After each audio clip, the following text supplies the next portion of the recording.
देखें, जब आप किसी कंपनी के अंदर काम करते हैं या कहीं पे आपकी मुलाज़मत होती है या इंडस्ट्री के अंदर काम करते हैं, तो काम के दौरान ज़ाहिर बात है कई बार जो बेचारे वर्कर्स होते हैं, वो ज़ख्मी हो जाते हैं और कुछ की तो डेथ भी हो जाती है। तो इस सूरत में जो कंपनी है, जो मैनेजमेंट है, जो मालिक है, जो ओनर है, जो एम्प्लॉयर है, जिसने आपको मुलाज़मत दी है, उसकी कुछ ज़िम्मेदारी बनती है। कौन-सी ज़िम्मेदारी बनती है? कंपनसेशन की। मिसाल के तौर पर अगर मैं किसी इंडस्ट्री के अंदर काम कर रहा हूँ और काम के दौरान मेरा हाथ ज़ख्मी हो जाता है, तो अब ये कंपनी की और उस मालिक की, उस सेठ की, उस इंडस्ट्री के लोगों की ये ज़िम्मेदारी है कि वो मुझे कंपनसेट करें। इस बारे में इस वीडियो के अंदर बात करते हैं। 1923 के अंदर एक कानून बनाया गया था जिसका नाम था वर्कमेंस कंपनसेशन एक्ट। इस कानून के अंदर बताया गया था कि कब कंपनी यानी एम्प्लॉयर जो है ना, वो मुलाज़मीन को, अपने वर्कर्स को कंपनसेशन देगी और उसकी क्या ज़िम्मेदारी है। और कुछ ऐसी कंडीशंस भी हैं जहाँ पे कंपनसेशन नहीं दी जाएगी, ठीक है। और दूसरा ये कि जब कंपनसेशन दी जाएगी तो उसकी डिस्ट्रीब्यूशन कैसे होगी। एक वर्कर है, वो काम कर रहा था इंडस्ट्री के अंदर, काम करते हुए उसकी डेथ हो जाती है, एक्सीडेंट हो जाता है। तो अब उसके मरने के बाद कंपनसेशन किसको दी जाएगी, किस तरह डिस्ट्रीब्यूट की जाएगी, कितनी परसेंटेज दी जाएगी। ये सारी चीज़ हमें जो है ना, ये जो कानून है 1923 का कंपनसेशन एक्ट, ये बताता है। इसका सेक्शन 3, 4 और 8 ये देखेंगे इस वीडियो के अंदर। सबसे पहले तो मैं आपको थोड़ा-सा एक एग्ज़ाम्पल देता हूँ। एम्प्लॉयर्स लायबिलिटी फॉर कंपनसेशन, यानी जो कंपनी है, जो एम्प्लॉयर है, जो इंडस्ट्री है, उसकी ये ज़िम्मेदारी है कि वो आपको कंपनसेशन दे। मिसाल के तौर पर एक फैक्ट्री के अंदर एक वर्कर है, काम करते हुए उसका हाथ ज़ख्मी हो गया, एक मशीन को ऑपरेट कर रहा था। अब जो कंपनी के जो मालिक हैं ना, वो जनाब वो लायबल हैं, ये उनकी ज़िम्मेदारी है, उनका फ़र्ज़ है कि वो जनाब उस वर्कर को कंपनसेट करें, उसकी जो इंजरी हुई है, ठीक है। और लेकिन देखना ये है कि क्या इंजरी उसके काम के दौरान हुई थी, यानी 8 घंटे वो काम कर रहा था, फैक्ट्री के अंदर था, तब वो उसका हाथ ज़ख्मी हुआ। लेकिन अगर वो जब घर जा रहा था, रास्ते में उसका हाथ ज़ख्मी हो गया, तो वो काउंट नहीं होगा, ठीक है। यानी काम के दौरान जो आपका हाथ ज़ख्मी होता है या आपका कोई भी प्रॉब्लम है, आपके साथ कोई भी हादसा होता है, तो उसकी ज़िम्मेदारी कंपनसेट करने की किसकी है? कंपनी की है, यानी एम्प्लॉयर की है। अच्छा जी, उसके बाद है अमाउंट ऑफ कंपनसेशन। ये अमाउंट ऑफ जो कंपनसेशन है कितनी दी जाएगी? 100, 200, 3,000, 4,000, 40,000, 50,000, लाख, करोड़, कितनी कंपनसेशन दी जाएगी? ये डिपेंड करता है इंजरी किस नौइयत की है। एक तो इंजरी उसकी एक क्या है कि हाथ टूटा है, बाजू टूटा है, टांगें टूटी हैं, क्या टूटा है, नज़रें चली गईं, क्या हुआ है, एक ये चीज़ देखी जाएगी। और साथ में ये भी देखा जाएगा कि उसकी सैलरी कितनी है, वो कितनी वेजेस के ऊपर काम करता है। ये सारी चीज़ें मैग फैक्टर जो है ना, आपने जहन में रखने हैं। दूसरा ये है कि distribution of compensation in case of death. अगर उस किसी बंदे की काम करते हुए डेथ हो जाती है, कोई मशीन है उसके ऊपर गिर गई, वो बेचारा फोत हो गया, या अक्सर मज़दूर जो काम करते हैं, तो आपको पता है अक्सर जो है ना, ये इस तरह के हादसे हो जाते हैं। तो उस सूरत में फिर जनाब उसकी जो फैमिली है उसको कंपनसेशन दी जाएगी। देखा जाएगा कि फैमिली में कौन-कौन है, पेरेंट्स हैं, बीवी है, बच्चे हैं, तो उनको यानी कि सबसे पहले कंपनसेट किया जाएगा, उनको ही वो जो है ना कंपनसेशन दी जाएगी। और फिर कंपनसेशन फिर भी डिपेंड करेगी उसकी सैलरी, उसकी वेजेस के ऊपर। उस हवाले से पे एक फार्मूला बना के कानून के मुताबिक उसको उतनी कंपनसेशन दी जाएगी। तो अब हम देखेंगे ऐसी कौन सी कंडीशंस हैं जब company employer is liable to pay compensation, वो उसके ऊपर फ़र्ज़ है कि वो आपको कंपनसेट करे। सबसे पहले कि अगर कोई कंपनी का बंदा है वो ज़ख्मी हो जाता है काम के दौरान, तो तब कंपनी उसकी ज़िम्मेदारी लेगी।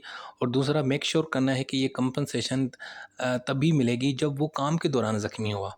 यानी आप दफ़्तर में बैठे हैं, आप कंपनी का काम कर रहे हैं और दफ़्तर में बैठे हैं, आप एक मशीन को ऑपरेट कर रहे हैं, एक जनरेटर को ऑपरेट कर रहे थे, और जनरेटर को ऑपरेट करने से जनाब आपके अंदर ना आपको एक हादसा हो गया, आपका हाथ ज़ख्मी हो गया, आपको आपका कुछ भी नुकसान हो गया, तो उस सूरत, दोनों सूरतों में कंपनी आपको कंपनसेट करेगी। दूसरा ये होगा कि जो इंजरी है ना, वो अगर 4 दिन से ज़्यादा चलती है, यानी आपको जो ज़ख़म लगा है वो इतना ज़ख़म है कि वो 4 दिन से भी ऊपर निकल गया है, यानी 4 दिन तक वो आप ज़ख्मी रहे हैं, यानी उसकी इतनी शिद्दत है। तो उस सूरत में भी, यानी इसका मतलब है कि जितना बड़ा ज़ख़म होगा, जितना आप ज़्यादा गहरा ज़ख्मी होंगे, उतनी ही ज़्यादा फिर चांसेस हैं कि आपको कंपनसेशन दी जाएगी।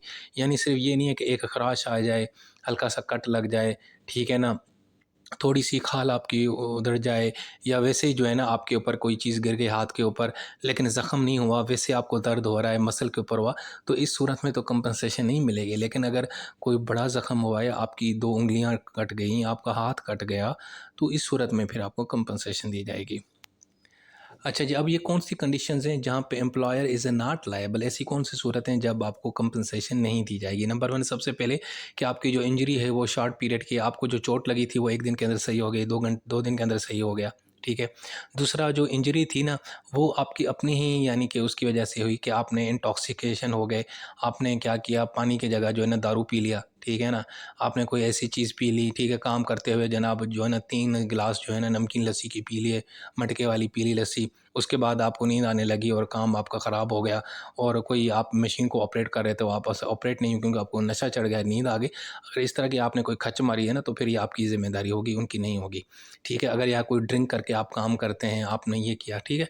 दूसरा ये है कि अगर आपने सेफ्टी रूल्स को फॉलो नहीं किया, सेफ्टी रूल्स होते हैं वो ज़रूरी होते हैं फॉलो करने, आपने उनको फॉलो नहीं किया, उसकी वजह से हादसा हो गया। या दूसरा ये कि जो सेफ्टी गार्ड्स थे आपने वो नहीं पहने हुए थे, आपने को ग्लव्स पहने होते हैं, जब आप बिजली की कनेक्शन को चेक करते हैं, वायरिंग देखते हैं, तो आपको ये सेफ्टी चीज़ें पहनी हो, अगर आपने नहीं पहनी तो ये आपकी गलती थी, तो आपको कंपनसेशन नहीं दी जाएगी। दूसरा ये है कि ऐसी इंजरी हुई है, छोटी-मोटी हुई है, लेकिन उससे कोई मौत वाक़ई नहीं हुई है, तो इस सूरत में भी आपको कंपनसेशन नहीं मिलेगी।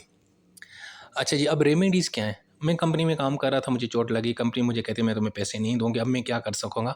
तो मुझे लगता है कि मुझे पैसे मिलने चाहिए, तो मैं उसके खिलाफ़ जो है ना एम्प्लॉयर के खिलाफ़, कंपनी के खिलाफ़ डैमेजेस के लिए एक सिविल कोर्ट में जाऊँगा, ठीक है? 1923 के कानून के तहत या तो उधर चला जाऊँगा, या फिर क्या करूँगा कि उस कंपनसेशन को हासिल करने के लिए मैं जनाब कमिश्नर के पास भी जा सकता हूँ, ठीक है जी। अच्छा जी, अब कितनी अमाउंट आपको यानी कि कंपनसेशन में मिलेगी, ये इसके डिफरेंट कैटेगरीज़ होती हैं और ये हर जगह थोड़ी वेरी भी करती हैं, लेकिन मैंने यहाँ आपको फिर भी बता देता हूँ।